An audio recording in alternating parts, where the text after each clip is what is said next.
entrevista y le preguntaban a los niños en la calle qué querían ser de mayor. Y uno contesta, famoso. ¿Cómo que famoso? Le pregunta a la periodista. Dice, sí, yo quiero estar en la tele y hablar de todo el mundo y así ganar dinero. Wow. Wow. Vaya valores que se le están transmitiendo a nuestros chavales hoy, a nuestros niños. Ayer veíamos un poco en la película, ¿sabéis? En el hogar, que es donde más cariño se debe de recibir, donde mejor se tienen que tratar las personas, porque es la intimidad, es verdaderamente donde se desarrollan los valores. Hoy en día creo que es el lugar donde más daño se hace. En el lugar donde más daño se hace. Esas palabras malhirientes de los padres a los hijos, o del marido a la mujer, o de la mujer al marido. Siempre a lo mejor criticando o aprovechando a la vecina que el marido se va a trabajar, hablo con la vecina de mi marido, o el marido en el trabajo habla de la mujer, o el hijo en el colegio habla de los padres. ¿Sabéis? Dice Proverbio, que el poder de la vida y de la muerte está en la boca, está en la lengua. Dice, hablaré vida y no muerte. El cristiano tiene que hablar vida, tiene que bendecir, porque dice el Señor que lo que tú sembrares, eso también recogerás. Tenemos que aprender a romper esa maldición, a romper lo que yo llamo el deporte nacional español, que es hablar, murmurar y criticar de otro. Ese es el deporte nacional. Y ese deporte nacional, si está, que esté ahí afuera, pero no aquí. Aquí no debe de estar ese deporte nacional. ¿Por qué? Porque lo que tú sembrares, eso también recogerás. Y dirás, ¿qué me ocurre? ¿Que estoy mal? ¿Que me encuentro decaído? No sé, ¿qué me pasa? Quizás has sembrado durante mucho tiempo cosas que ahora estás recogiendo.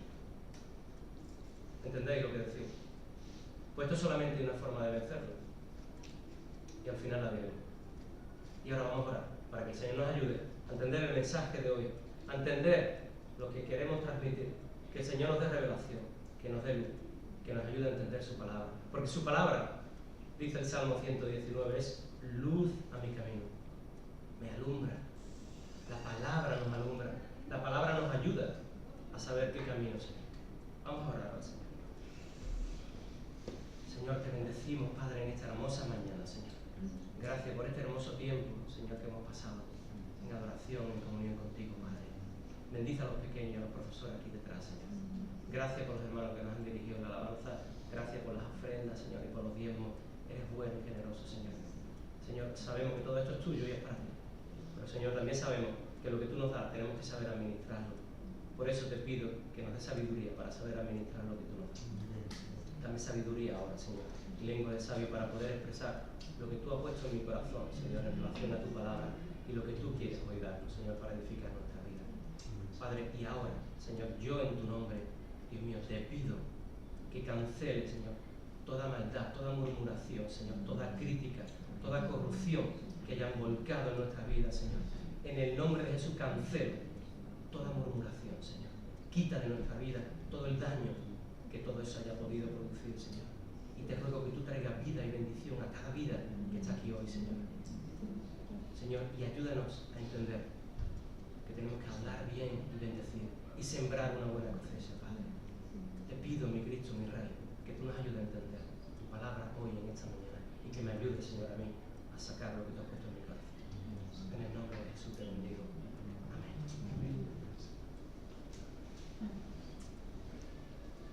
Quizás para muchas personas hoy, el deporte nacional. Yo me río mucho con mi cuñada cuando vemos la vida del Visillo, esta de José Mota. Nos hace mucha gracia, ¿sabéis? El papel de este, o el tipo de este personaje. Pero, oye, eso es el deporte nacional. Estar pendiente de lo que uno hace para hablar con otros, ¿sabes? Y eso es, no sé, como la pólvora que corre y hace un daño tremendo. Una vez recuerdo, hace muchos años, supongo que la mayoría conocéis esta ilustración, pero a mí me impactó mucho cuando mi pastor hace mucho tiempo me la contó, allá por principios de los años 90. En una iglesia, pues el deporte nacional en ese momento fue meterse contra el pastor y contra el predicador. No sé, alguien encendió el fuego en la iglesia y todo el mundo criticaba al pastor y al predicador, todo el mundo. Y empezaron a murmurar, empezaron a hablar de él, que si se pone corbata, que si no se pone, que si va con chaqueta, que si no va, que si los zapatos, que si predica, que si no predica, todo el mundo hablaba de él, ¿sabes? Pero se llegó a identificar quién era la persona que lo había hecho. Y esta persona se arrepintió y fue a pedirle perdón al pastor por lo que había hecho, por meterse con él y por murmurar. Y el pastor, antes de contestarle, la subió a la azotea de su casa, vivía en un edificio alto, cogió una almohada de pluma, se fue a la azotea, rompió la almohada de pluma y la voló al viento. Y le dijo: para perdonarte, intenta recoger todas las plumas. ¿Cómo voy a recoger todas las plumas?, dijo ella. Pues eso es lo que tú has hecho. Tu murmuración y tu maldición sobre mí se ha expandido por todas partes, como las plumas de esta almohada. ¿Quién la recoge ahora? ¿Quién la recoge ahora? ¿Sabes? Tenemos que tener mucho cuidado de lo que hablamos y con quién hablamos. Os voy a poner el tema de hoy.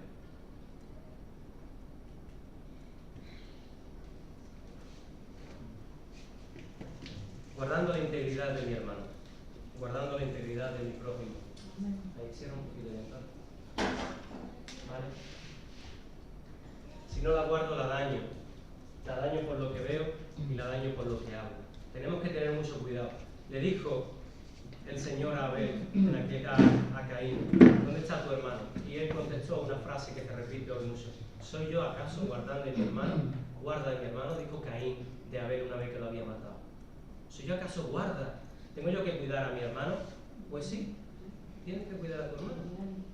Y tu hermano te debe de cuidar a ti. Ese es el amor. El amor no es que me dé, es que yo doy. Y si tú me das, pues entonces nos cuidamos unos a otros. Tenemos que guardar la integridad. Y aquellos defectos, aquellas cosas que veamos del hermano, por supuesto, no debemos decirle a nadie. Y si es algo que el hermano está haciendo mal, debemos ir a él.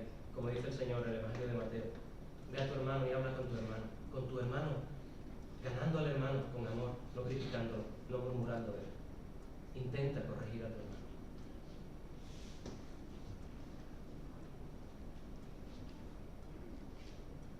Este es el cartel que ponía en Facebook para anunciar el mensaje de hoy. Veneno mortal. Veneno mortal. ¿Vale?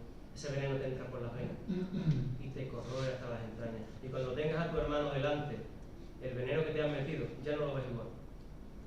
El veneno que te ha metido de ese hermano ya no lo ves igual. El veneno te corroe por dentro. Eso hace la murmuración en nuestra vida. Vamos a ver qué es murmuración. Vamos a ver por qué la murmuración es un pecado. Vamos a ver. Pecado, decíamos el domingo pasado, que era todo aquello que nos separa de Dios y nos separa de los hermanos. Eso es pecado. Pecado es todo lo que yo haga o diga o deje de hacer que me separe de Dios. ¿Alguien puede leer? María, tú por ejemplo, lo que es murmuración. La murmuración es una actividad humana que consiste en hablar de alguien mal, sin que la persona en cuestión esté presente. Algunos sinónimos de murmuración son habladuría, crítica, comadreo, chisme y cotilleo, siendo estos últimos del ámbito coloquial. Del ámbito coloquial. Es el deporte nacional. Nos sentamos en una cafetería y hablamos del que no está. Venimos a la iglesia y hoy falta un fulanito, cuando terminemos hablaremos de fulanito. Voy a mi casa, preparo una comida, invito a quien sea y el que no viene, de ese hablamos. ¿Sabéis? Y todo eso es una cadena de maldición que va sobre nosotros. ¿Qué pensáis, que exagero? ¿Estoy exagerando? No exagero, ¿verdad? ¿Y qué del que lo hace? ¿Habéis visto alguna vez, habéis entrado alguna vez en un asilo de personas muy ancianas que están allí ya olvidadas? ¿Habéis entrado alguna vez en un asilo así? Yo he entrado muchas veces. ¿Le habéis visto las caras a esas personas? Yo las he visto. ¿Y habéis visto las caras de una persona anciana? El vídeo que pusimos de Wayne Meyer, 90 años. Comparamos las caras. Comparamos los aspectos. ¿Por qué una persona brilla y se le ve la felicidad y tiene luz en su cara y la otra se ve arrugada, carcomida y está allí que parece que está, no sé? El fruto de todo lo que ha ido sembrando durante su vida. Tenemos que cortar eso y evitar eso. Tenemos que llegar al final de nuestra vida con un rostro resplandeciente, habiendo sembrado bendición y recogiendo bendición. Muchas veces decimos: es que ese abuelo, qué bueno es el abuelo, qué bien lo tratan los nietos, que mira cómo los quieren los hijos. ¿Pero por qué? ¿Por qué ha sembrado bendición durante su vida? Ahora ese abuelo cascarrabia, que no quiere nada con los nietos, con los hijos, que los maldice, que los maltrata, al final pues se verá igual que aquel que lo hace. Esto es así. Esto es así. Esto no tiene vuelta de hoja. En el Antiguo Testamento vemos muchos casos de murmuración. El pueblo de Dios nunca estaba contento. El Señor le daba, ellos murmuraban. El Señor le daba, ellos murmuraban. Le daba una cosa, murmuraban otra. Querían una, murmuraban otra. Todo el tiempo. Todo el tiempo. Si leemos el libro de Éxodo y el libro de Números, veremos como todo el tiempo el pueblo de Dios está murmurando, y ya no es lo más grave no es que murmuraba entre ellos.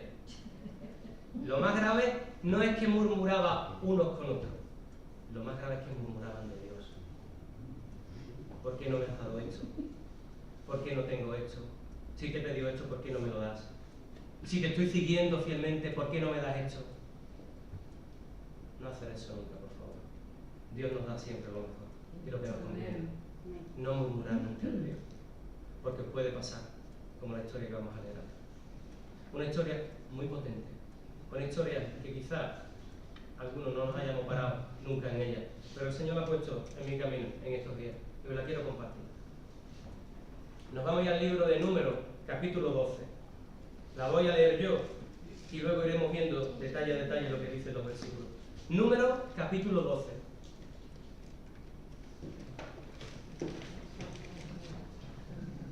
¿La tenemos? Por la siguiente diapositiva.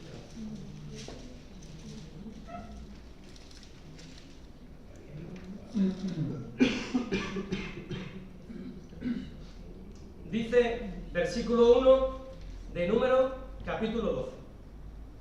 María y Aarón eran los hermanos de Moisés, hermanos de padre y de madre, hablaron contra Moisés a causa de la mujer cusita que había tomado, porque él había tomado mujer cusita. Mujer cusita es una mujer, algunos piensan, de la parte de Egipto, Etiopía, de aspecto muy moreno de piel. No sabemos exactamente, los comentaristas no se ponen de acuerdo si esta era Séfora su mujer o si Séfora murió y tomó una nueva mujer. En definitiva, murmuraron por causa de la mujer. Buscaron un motivo y murmuraron, porque ella no era israelita. Y dijeron, ¿solamente por Moisés ha hablado el Señor? ¿No ha hablado también por nosotros? Y lo oyó el Señor. Y aquel varón Moisés era muy manso, más que todos los hombres que había sobre la tierra. Luego dijo Jehová a Moisés, a Aarón y a María, salid vosotros tres del tabernáculo de reunión, y salieron ellos tres. Entonces el Señor descendió en la columna de la nube y se puso a la puerta del tabernáculo y llamó a Aarón y a María y salieron juntos. Y él les dijo, oí ahora mis palabras, le dice el Señor.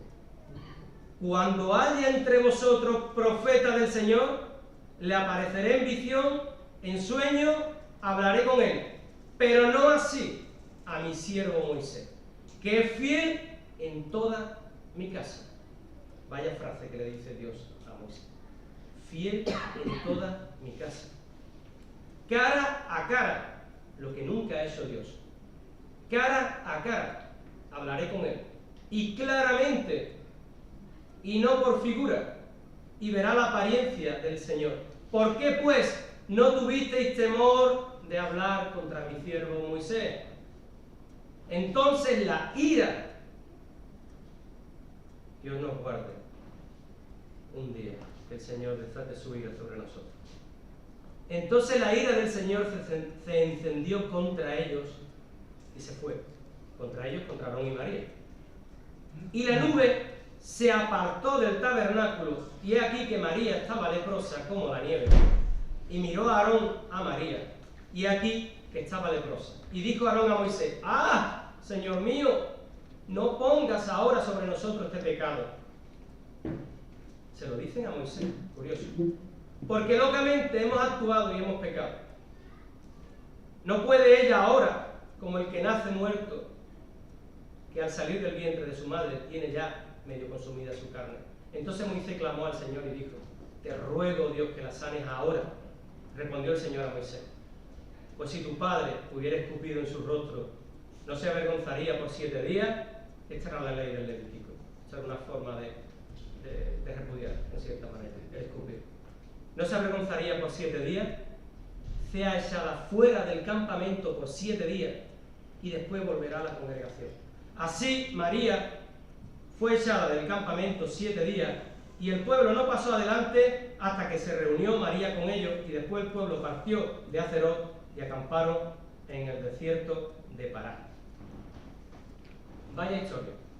En definitiva tenemos los 3 primeros versículos que sus 2 hermanos, oye, María y Aarón, que no habían vivido nada con Moisés, ¿verdad? No os voy a decir en qué momento de la historia estamos, lo diremos al final, pero ya habían vivido muchas cosas con Moisés. En esos 3 primeros versículos aprovechan un motivo, según ellos, para atacar lo que había en su corazón. Ahora diremos qué. En los capítulos intermedios, en los versículos intermedios del 4 al 8, el Señor toma parte. El Señor toma parte. Algunos piensan que el Señor es sordo. Algunos piensan que el Señor es sordo, ¿sabéis? Alguien dijo, el otro día oí a un pastor y me reía mucho. El Señor es como un gran hermano. Como un gran hermano. Vi el primero, perdonadme, ya no vi más. Como un gran hermano. El Señor te está viendo, te está escuchando, hay cámaras por todos lados. ¿Os imagináis que el Señor todo lo que habléis vosotros a mí me lo diga en mi casa? Me diga, mira, el Samuel está, esto, la Valesca, mira lo que ha dicho. ¿Os imagináis que el Señor me da mi revelación y yo sea como un gran hermano y me entere de todo? Pues ese es el Señor. Él se entera de todo. No hay nada oculto. Y en los versículos últimos del 9 al 15, el Señor toma medidas. Castiga a María y castiga a Aarón. ¿Bien? ¿Cuál creéis que era el motivo aparente de la crítica?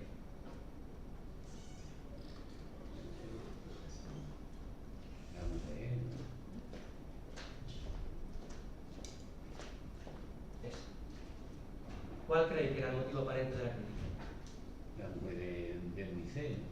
El motivo aparente era buscar cualquier excusa para atacar a Moisés. El motivo aparente era la mujer cusita. ¿De acuerdo? ¿Cómo creéis que entra el enemigo? ¿Cómo hizo con Adán y Eva en el huerto de Edén? ¿Qué hizo Satanás con Eva? Por detrás. Con que el Señor ha dicho que no comas del fruto del árbol. ¿Cuál era el verdadero motivo de Satanás? Destruir la creación de Dios. ¿Cuál era el motivo aparente? Con que Dios te ha dicho que no comas del fruto, detrás siempre hay un motivo. Oye, ¿te has enterado lo que fulanito me ha contado? Ya hay un motivo aparente. ¿El motivo real cuál es? Meterte el veneno de lo que yo sé para que tú compartas conmigo esa porquería. ¿Entendéis? Ese es el motivo aparente. Siempre hay un motivo aparente. Oye, vamos a tomar un cafelito, que mira, te tengo que decir unas cositas, porque mira, hay que ver fulanito el otro día, mira, que vino con un pantalón a predicar, con 2 boquetes ahí en la rodilla, y seguimos hablando, pero ese no es el verdadero motivo. El verdadero motivo viene después. El verdadero motivo viene después. Ahí no sabríamos decir cuál es el motivo aparente, pero sí sabríamos decirlo aquí. ¿Alguien puede leer ese versículo? Y dijeron, ¿solamente por Moisés ha hablado Dios? ¿No ha hablado también por nosotros? Y lo oyó Dios. Ese era el motivo real. El orgullo. Solamente Dios habla por Moisés, pero si yo soy profeta también. Es cierto, Aarón era profeta y María era profeta, pero ellos no querían el segundo lugar. Ellos querían el primer lugar. En Éxodo capítulo 4 vemos como Aarón realmente era profeta de Dios, sacerdote de Dios. Y María, en Éxodo 15-20, también es nombrada profetisa. ¿Entendéis? Es cierto. Pero el motivo aparente era uno, y el real era la envidia y los celos, de no ocupar el lugar que tenía su hermano. Ese era el verdadero motivo. Y si cogemos la traducción hebrea, el verbo que ahí vemos como habló, vemos en la nuestra que pone, y hablaron. Realmente en el original es un verbo en femenino singular, que es habló María. La mujer, normalmente, cuidado a las mujeres, porque siempre soy más dada a hablar, en este sentido. Aquí vemos el ejemplo. No habló Aarón, habló María. María fue a su hermano a comerle la oreja, para luego enfocar a Moisés. Ese era el verdadero motivo. Vamos a ver y vamos a aprender. Esto es una especie de introducción para llegar al final, que al final vamos a ver qué produce todo esto en la iglesia y en nuestras vidas. Vamos a ir viendo cuando Dios oye y Dios actúa. Que alguien vaya leyendo los versos que tenemos y vamos a ir diciendo rápidamente, para no alargarnos mucho, qué encontramos en cada verso. Podéis empezar por aquí, por esta zona. Luego dijo el Señor a Moisés, a Aarón y a María: salid vosotros tres al tabernáculo de reunión. Y salieron ellos tres. ¿Sabéis lo que hace Dios? Dios coge las tres partes y los pone cara a cara. Y dice, vamos a hablar. A Moisés, a Aarón y a María, a los tres. Los saca. Vamos a hablar. Primer ejemplo que nos da Dios. Segundo. Entonces el Señor descendió en la columna de la nube y se puso a la puerta del tabernáculo. Y llamó a Aarón y a María y salieron ambos. Dios no tolera el pecado en su presencia. Dios sale del tabernáculo y lo echa a los tres. Luego vemos que Moisés lo deja entrar y ellos lo echan fuera. ¿Sabéis lo que era el tabernáculo? El lugar donde estaba Dios morando con su pueblo. La presencia de Dios en su pueblo. Dios no permite que haya pecado en su presencia. Si estamos viviendo en una vida de murmuración y de pecado, Dios es el mismo símil. Te saca del tabernáculo, Él se pone a la puerta y te deja. Dios no puede estar contigo, tener comunión contigo, si estás viviendo una vida pecaminosa. Estás continuamente murmurando contra tus hermanos. Eso es lo que hace Dios aquí. Supongo que si lo hace aquí lo hará siempre. ¿No? ¿O qué creéis? ¿Qué creéis? ¿Creéis que una persona que está murmurando puede tener comunión con Dios? Aquí lo hace, y vemos el ejemplo. Seguimos.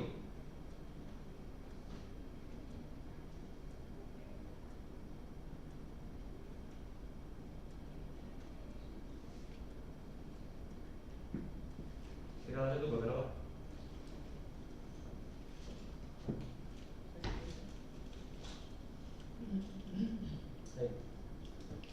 ¿Vale? Que alguien lea un versículo cada uno, por favor. Él les dijo. Y él le dijo: oíd ahora mis palabras. Cuando haya entre vosotros profeta del Señor, le apareceré en visión. En sueño hablaré con él. No así a mi siervo Moisés, que es fiel en toda mi casa. En toda situación, incluso en esta situación tan mala de pecado en la que está la persona, Dios habla. Dios habla. Dios dijo, Dios habla. ¿Qué ocurre? Que si no estamos atentos a la voz del Señor, aunque estemos en esa situación de pecado, Dios no va a corregir nuestro pecado. Dios quiere, Dios te habla, pero ¿qué hay que hacer? Estar atento. ¿Entendéis? A los hijos, Dios siempre le habla, pero depende de los hijos que lo oigan, si están atentos a Dios o no lo oigan. Siguiente verso. Entonces la ira del Señor se encendió contra ellos y se fue. Y la nube se apartó del tabernáculo. He aquí que María estaba leprosa como la nieve. Y miró a Aarón a María, y he aquí que estaba leprosa. Dios,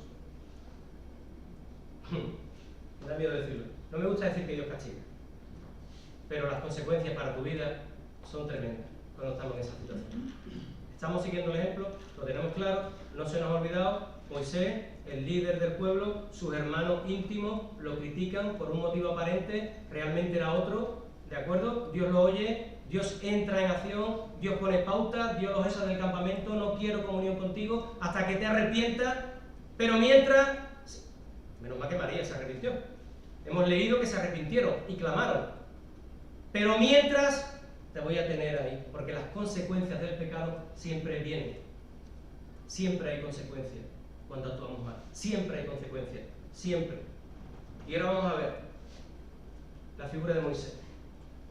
¿Cómo atajó las críticas a Moisés? Porque Moisés tenía poder para haber actuado, era el líder de 1,5 millones de personas, de una nación grande, pudo haber actuado, pudo haber hecho algo con su hermana era la profetisa, su hermano era el sacerdote principal, el que ministraba la adoración en el tabernáculo, pudo haber hecho algo.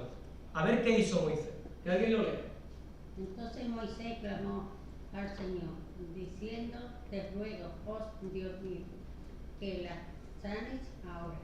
que la sane ahora. Moisés no se defendió, Moisés no levantó un dedo, Moisés no los criticó, Moisés no los maldijo. Al revés, cuando pudo, clamó a Dios por su vida. ¿Veis el ejemplo? Porque Moisés, en su dolor, podía haber clamado a Dios y haberle dicho, fulmina a mis hermanos. Y Dios, os aseguro que lo hubiera hecho en ese momento. Pero no lo hizo. Moisés dijo, no, Señor, no, sánala, por favor. Sánala, perdónala. Moisés la bendijo, oró por ella.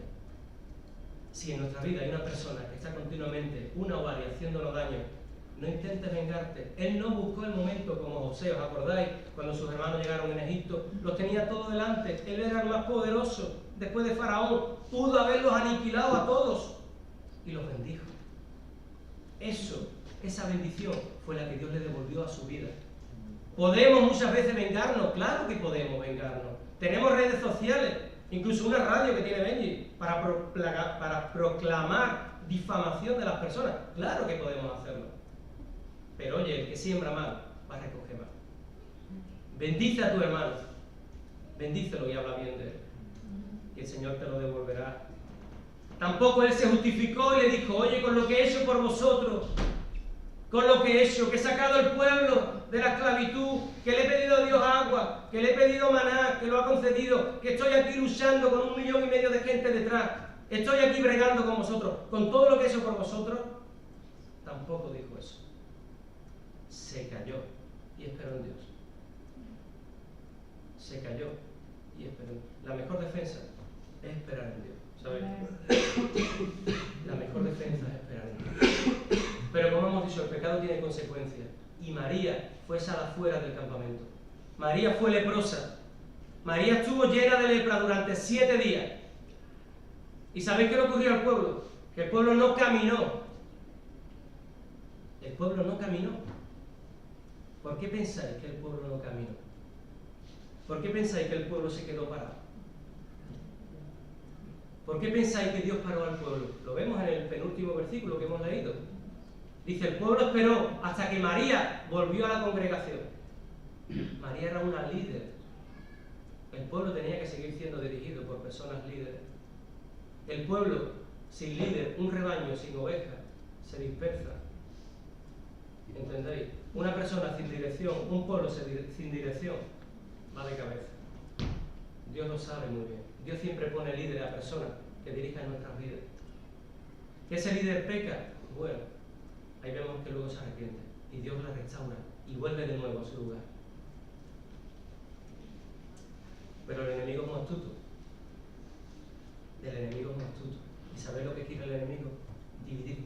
¿Qué pensáis que el pueblo pensó cuando vio a su líder y a su líder de adoración fuera del campamento? ¿Qué pensáis cuando ese 1,5 millones de personas vieron a sus 3 líderes murmurando y enfrentados? No Moisés, pero sí sus hermanos. ¿Qué pensáis que eso acarreó en la familia? ¿Qué pensáis que acarreó en el pueblo? División. El enemigo, ya lo dijo Napoleón, divide y vencerás. Y dice el Señor en Mateo 12:25, todo reino dividido contra sí mismo es asolado. Y toda ciudad o familia o casa dividida contra sí misma no permanecerá. Si permitimos que el enemigo divida por culpa del pecado de unos o de otros, será destruido. Todo será destruido. Debemos caminar buscando la unidad. Debemos caminar, de verdad, amando a tu hermano, como dice el Señor. El que no ama a tu hermano que ve, ¿cómo me va a amar a mí que no me ve? No sea absurdo. Y ahora sí vamos a entrar y vamos a ver la situación en la que se encontraba el pueblo. ¿Vale? Nos encontramos en el capítulo 12 de Números. El pueblo llevaba 2 años, hacía, que habían salido de Egipto. 2 años. En este momento el pueblo estaba a los pies del monte Sinaí. ¿Por qué digo esto? Veréis qué curioso. Aquí es donde viene la enseñanza del Señor, en esto que vamos a decir ahora. El pueblo estaba a los pies del monte Sinaí. Después de recibir la segunda vez las tablas, porque la primera vez, algunos conocéis que la arrojó cuando Moisés bajó y vio el becerro de oro y el pueblo desenfrenado, la rompió y la tiró. Las segundas tablas. El pueblo ahora mismo, en el capítulo 1 y 2, se estaba organizando para la batalla y para salir en marcha. Empieza Moisés a dividirlo por tribus, a poner banderas y estandartes a la cabeza, a poner líderes que empiecen a mover el pueblo. ¿De acuerdo? Capítulo 1 y 2. Los levitas, capítulos 3 y 4, organizan toda la alabanza, toda la adoración, preparan el tabernáculo, preparan el arca. Cada uno en su ministerio y con sus labores. ¿Estáis cogiendo la idea? Cuando algo empieza a organizarse, el otro no se queda quieto. ¿Me entendéis lo que digo? Lo digo más claro. Cuando el pueblo de Dios se quiere poner en marcha, el enemigo no se queda quieto. En el capítulo 5 y 6 se dan reglas, se proclama la palabra, se le habla al pueblo y se le enseña. En el capítulo 7 al 9 se empiezan a celebrar ritos y cultos de adoración a Dios. El pueblo ya está caminando. En el capítulo 11, rápido, después de 50 días, empiezan las quejas. Cuando se empieza a caminar, se empieza a servir, se empieza a trabajar, se empiezan las quejas. El pueblo empieza a quejarse con las codornices, que no tenemos carne, dice. Y todo lo que habéis recibido, no tenemos carne. Empiezan a quejarse. Y llegamos al capítulo 12, a nuestro capítulo. ¿Qué nos iba a decir? Que este capítulo iba a ser el capítulo de la murmuración. ¿Sabéis? Todo ese proceso es lo que ocurre normalmente en todas partes. Cuando un equipo se organiza para servir al Señor, cuando en tu vida tú decides servir al Señor, cuando empiezas a caminar, cuando empiezas a adorar, cuando empiezas a reunirte, cuando empiezas a amar al Señor, dice el enemigo, sí, ahora te voy a probar. Ahora voy a probar tu fe. Y ahí entra el enemigo en juego. Y ahí es cuando empieza a probar y posiblemente ataque por el lado que menos te espera. En este caso, los líderes, los tres principales, fue el enemigo por ellos. 50 días habían pasado del monte Sinaí al momento que ocurrió lo que ocurrió con Moisés. Y el pueblo se para.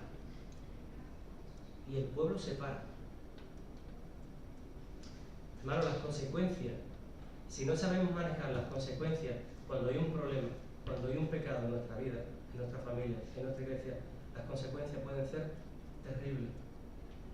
¿Por qué? Porque perdemos la relación.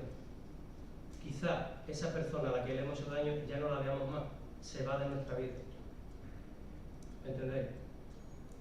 La gente influimos en su ánimo, la gente se decae, la gente pierde la visión. Las personas le cuesta entender cómo si el líder ha caído, ¿qué va a hacer de mí? Si mi padre o mi madre fueron los que han metido la pata, dicen los hijos, ¿qué me espera a mí? Si en una iglesia el liderazgo tiene problemas y caen y hay problemas de ellos, la iglesia dice, ¿y qué me espera a mí? ¿Cierto? Eso ocurrió aquí. ¿Sabéis dónde llegaron después de 50 días? Al borde de algo que Dios le había prometido hacía más de 500 años, de la tierra prometida. Llegaron al borde de la tierra prometida. Ellos sabían que Dios se la prometió a Abraham, a Isaac y a Jacob. Ellos tenían esa promesa en su cabeza como la meta donde tenían que llegar. Los judíos sabían que el fin, después de la salida de Egipto, de la esclavitud, era ir a la tierra prometida. Un sitio donde dice la palabra que emanaba leche y miel. Un sitio donde iban a ser bendecidos. Un sitio que ellos sabían que Dios ya se la había entregado, porque era su tierra prometida. ¿Entendéis lo que digo? Dios te ha dado un sueño, pero ese sueño que te ha dado no te lo ha dado a ti, porque Dios tiene un sueño, que es ganar la humanidad. Dios siempre está trabajando, siempre Dios está obrando en la vida de las personas, y nos usa a nosotros para que nosotros seamos el puzzle, para que esa persona pueda encajar. Y Dios quiere atraer a todo el mundo a Él, para que vengan al arrepentimiento. Dios quería darle la tierra prometida a su pueblo, ¿quería o no quería? Llevaba 500 años que se le había prometido a Abraham. Y ahora llegan todo el ejército, 1,5 millones de personas, con sus banderas bien organizados, el arca delante, el tabernáculo, los sacerdotes, llegan al borde del río Jordán y dice Moisés, vamos a mandar unos espías que reconozcan la tierra, para que nos digan dónde está lo mejor, dónde está lo peor, con qué cuentan, con qué no cuentan. Sabemos que es nuestra, que la vamos a conquistar, pero bueno, vamos, sabéis, antes de ir a la batalla vamos a conocer un poco lo que tenemos. Capítulo 13 de Números. y manda a los espías. Manda 12 parejas de espías. 40 días reconociendo la tierra. 40 días. ¿Sabéis cuándo vuelven? ¿Qué dicen? Allí hay gigantes, allí hay ciudades fortificadas. ¡Qué miedo! ¡Qué miedo! ¡Qué miedo! ¡Qué miedo! La duda y el pánico le habían hecho perder su sueño. Donde tenían que haber visto bendición, donde tenían que haber visto uvas, racimos de uva, como Josué y Caleb, que tuvieron que coger un palo para llevar un racimo de uva, solamente 2 miraron con los ojos del Señor. El resto fueron influenciados por el mal comportamiento de sus líderes. Entraron en depresión espiritual, entraron en decaimiento. Donde tenía que agarrar tu bendición, la soltaste. Y dijiste, no, Dios no me puede dar esta tierra, ahí hay mucho peligro. El sueño que Dios me dio a mí hace años, yo lo dudo. Quizás ese sueño no era para mí. ¿Sabéis? Y el pueblo entró en murmuración. Ahora ya no solo con Moisés, sino contra Dios. En el capítulo 14 vemos como el pueblo murmura contra Dios. Que alguien lea el 14-11.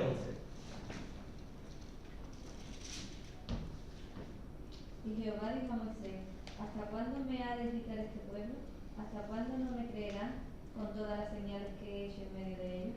El pueblo estaba provocando a ir a Dios con su comportamiento, por culpa de la mala influencia que habían dejado entrar en sus vidas.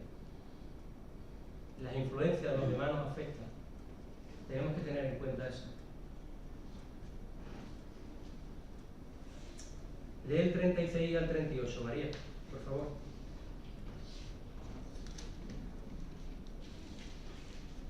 Del 36 al 38. Y los varones que Moisés envió a reconocer la tierra y que al volver habían hecho murmurar contra él a toda la congregación, desacreditando aquel país, aquellos varones que habían hablado mal de la tierra murieron de plaga delante de Jehová. Pero Josué, hijo de Nun, y Caleb, hijo de Jefone, quedaron con vida de entre aquellos hombres que habían ido a reconocer la tierra. De los 12 espías solamente quedaron con vida 2, Josué y Caleb, los que trajeron la bendición del ramo de uva, los que dijeron al pueblo, no, ¿por qué teméis? ¿Por qué estáis temiendo? Si Dios nos ha prometido esto, ¿por qué teméis? ¿Porque hubo un problema entre ellos? Bueno, Dios ya ha actuado, Dios ya ha restaurado, Dios ha tomado parte. Nosotros vamos a por la bendición que tenemos delante. ¿Sabéis qué hizo Dios con las 10 parejas que no lo entendieron, que no quisieron seguir a Dios, que murmuraron? ¿Sabéis? Los quitó del medio. Porque ellos estaban influenciando aún más al pueblo. Dios es celoso de lo suyo. Cuidado, porque Dios existe. El temor de Dios es reverente. Cuidado con lo que hablamos, cuidado con lo que decimos. Cuidado con lo que hablamos. Y diréis, ¿y qué puedo hacer con todo esto? ¿Cómo puedo llevar esto a mi vida? ¿Cómo puedo actuar? Mirad lo que dice la palabra.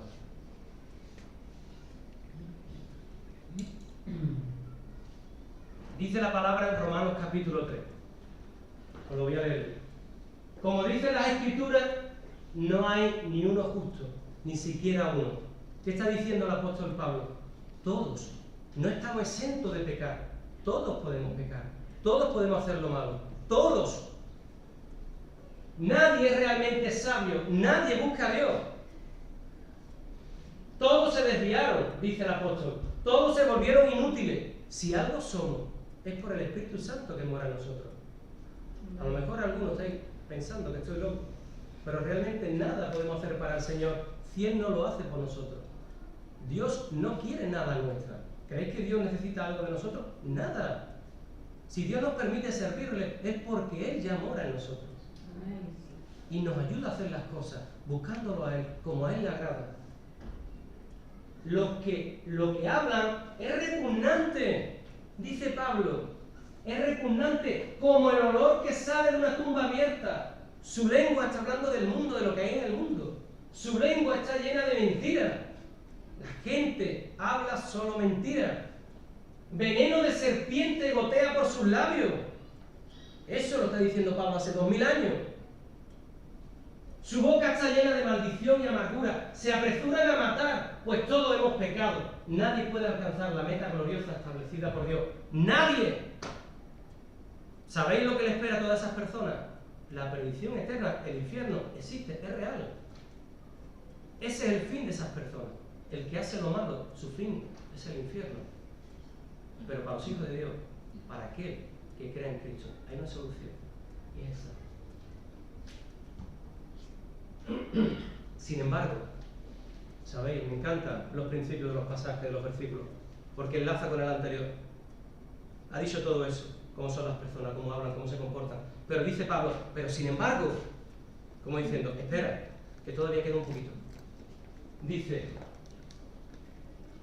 con una bondad que no merecemos, Dios nos declara justo por medio de Cristo Jesús, quien nos liberó del castigo de nuestros pecados. Cristo es el único que puede sacarnos de esa condición de muerte.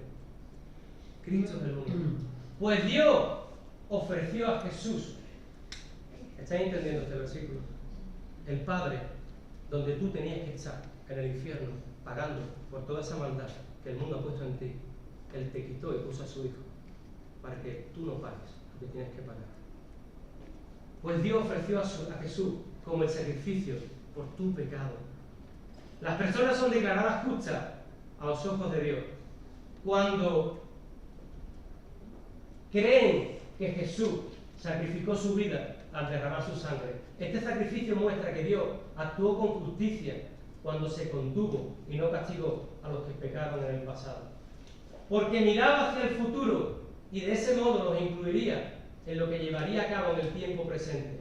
Dios hizo todo eso para demostrar su justicia, porque Él mismo es justo e imparcial y declara a los pecadores justos a sus ojos cuando ellos creen en Jesús. Os lo voy a explicar y vamos a terminar.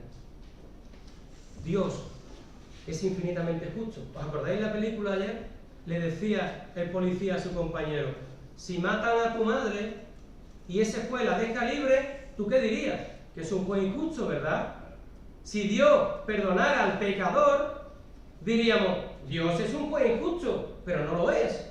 Es justo. Entonces, ¿cómo puede Dios a una persona que ha hecho mal no pagarle lo que merece, sino al revés, darle favor y darle gracia? ¿Cómo puede hacerlo? Poniendo a otro en su lugar. Ese fue el dilema de Dios. Cuando Adán y Eva pecaron, Dios tuvo un dilema y dijo, mi creación, la que yo amo, ahora por el pecado se ha separado de mí. ¿Qué hago para volver a tener comunión con ella? Y dijo Cristo, envíame a mí. Yo voy a pagar lo que Adán y Eva, lo que la humanidad merece. Ese es el misterio de la salvación. Por eso Dios cuando te mira, no ve tu pecado. ¿Por qué? Porque Cristo ya lo pagó. Dios no ve el pecado de aquel que, como dice la palabra, cree en Jesús. Porque Él cuando mira, ve a su Hijo y en su Hijo no hay pecado. Eso existe en la ley real. Una persona puede pagar por otra la culpa. Tú puedes ser un ladrón, que yo puedo ir al juez y entregarme en tu lugar, y tu culpa es quitada, yo la pago. Eso hizo Cristo. Pero no solamente la cárcel, sino la vida. Entonces cuando el Padre ve que has pecado y va a todo el brazo de justicia de Dios contra ti, en ese momento mira y ve a Cristo. Y no hace nada, al revés, lo ama, porque Cristo es perfecto, su Hijo amado, en quien no hay pecado ni rastro alguno de maldad. Esa persona humilde, leíamos como Moisés humilde fue Cristo, que fue llevado al matadero como oveja, dice en humildad y no abrió su boca. Ese es el verdadero Jesús, ese es el motivo que estemos hoy aquí, ese es el motivo que mueve nuestra vida. Solamente podremos llegar a entender este precioso libro que tenemos en nuestras manos si Cristo mora en nuestro corazón. Si no, el resto, eso es un libro para algunos locura, para otros historia, para otros fábula, para otros mentira. Pero cuando verdaderamente conoces al autor del libro que está en tu corazón y Él te va revelando el sentido de lo que ha escrito, por qué lo ha escrito, tu vida cambia. Ya no eres el mismo.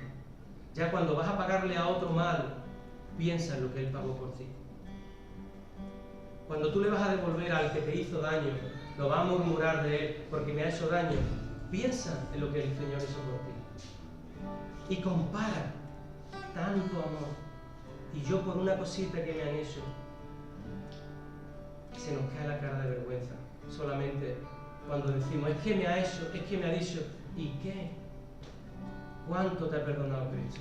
¿Cuánto te sigue perdonando? ¿Sabéis lo que significa para un padre matar o enviar a su hijo a la muerte?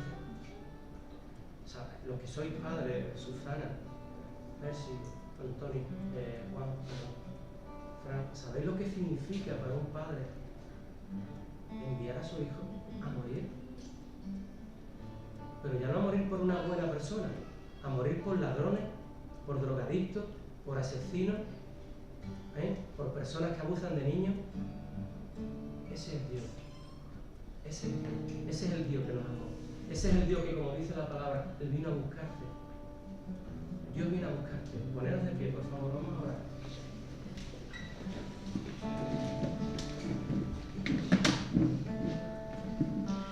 Señor, te bendecimos en esta mañana, Padre. Señor, te rogamos que tú abras, Señor, nuestros ojos espirituales aún más, Señor. Que tú nos des el entendimiento, Padre, de tu palabra, de tu sabiduría, Señor. Señor, ayúdanos a entender que ante nuestro alrededor, Señor, casi nada merezca la pena. Tú mereces la pena, Señor. Por ti merece la pena vivir, Señor. Gracias, Dios mío, por el sacrificio de tu Hijo en la cruz. Gracias, porque tú lo entregaste por mí, Señor.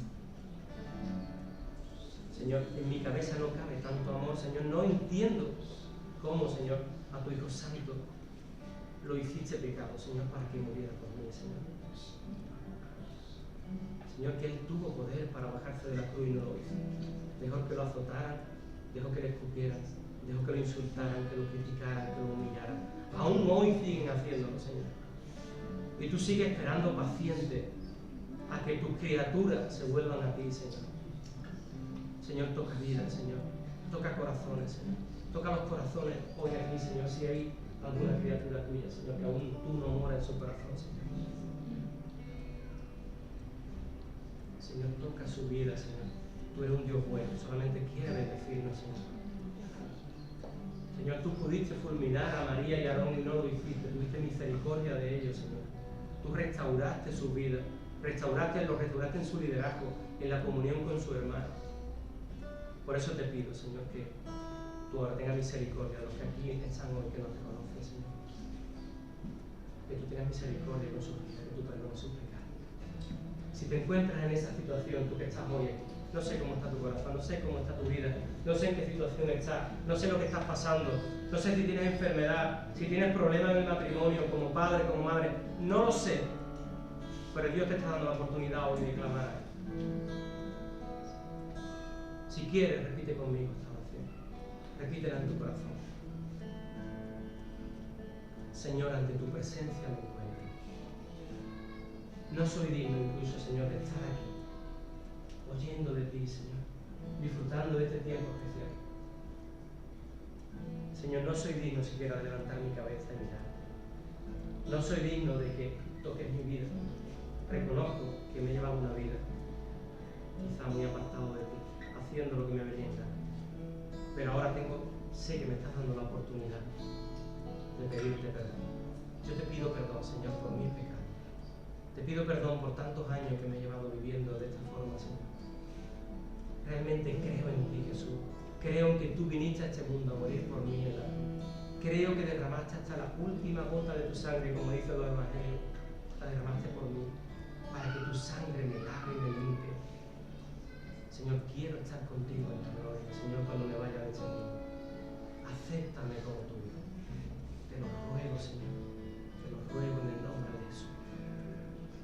Y ahora, Señor, con el poder que tú nos das a tus hijos, Señor, yo quiero cancelar toda maldición, Señor, sobre la vida de mis hermanos, Señor. En el nombre de Jesús cancelo toda maldición, todo espíritu de maldad, toda murmuración, toda crítica que se le haya colgado a cada uno y en mi vida, Señor. A toda nuestra familia, Señor, en tu nombre hay poder, Señor. Señor, en tu nombre pido que nos libere de todo eso, Señor. Te lo ruego, mi Cristo. Y en tu nombre te pido por sanidad, Señor. Señor, toca la vida de los que están enfermos hoy aquí, Señor. Sigue sanando a Rosa, Señor. Dale la fe que ella necesita para creerlo, Señor. Sana a Valesca en su enfermedad, en su problema, Señor. Sana a Alicia, Señor, en su problema de la edad y su enfermedad, Señor. Sana a mi madre con los problemas de taquicardia, Padre. Sigue sanando cada vida a mi cuñada María con sus problemas, que creo, Señor, creo que ya tú has hecho, Señor. Muéstraselo, Padre. Señor, te doy gracias porque tú sanó mi espalda y sé que has sanado mis ojos, Señor. Y te ruego por lo que aún quede por sanar en la vida de estas personas y de mis hermanos que aquí están. Que tú pongas tu mano sanadora sobre ellos, Señor. Que tu poder se perfeccione, Señor, en su vida. Te glorificamos y te bendecimos, Padre. En el nombre de Jesús. Amén. Amén.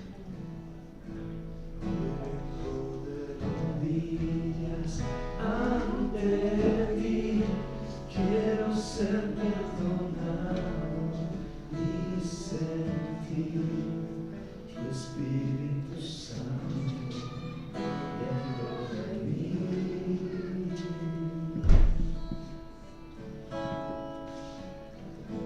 Cúbreme con tu mano, mi Señor, te declaro mi Rey, mi Salvador. Llena mi vida con tu amor. Es real, lo puedo sentir, real como siento el corazón latir. Estás aquí, lo puedo sentir, vacía mi vida, lléname de ti.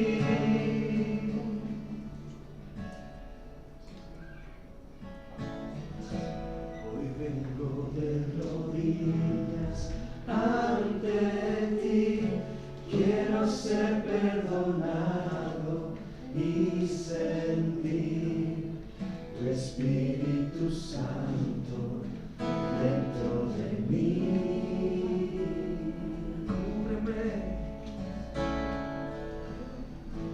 Cúbreme con tu mano, mi Señor, te declaro mi Rey, mi Salvador. Llena mi vida con tu amor. Es real, lo puedo sentir, tan real como siento el corazón latir. Estás aquí, lo puedo sentir, vacía mi vida, lléname de ti. Es real, lo puedo sentir, tan real como siento el corazón latir. Estás aquí, lo puedo sentir, vacía mi vida y lléname de ti.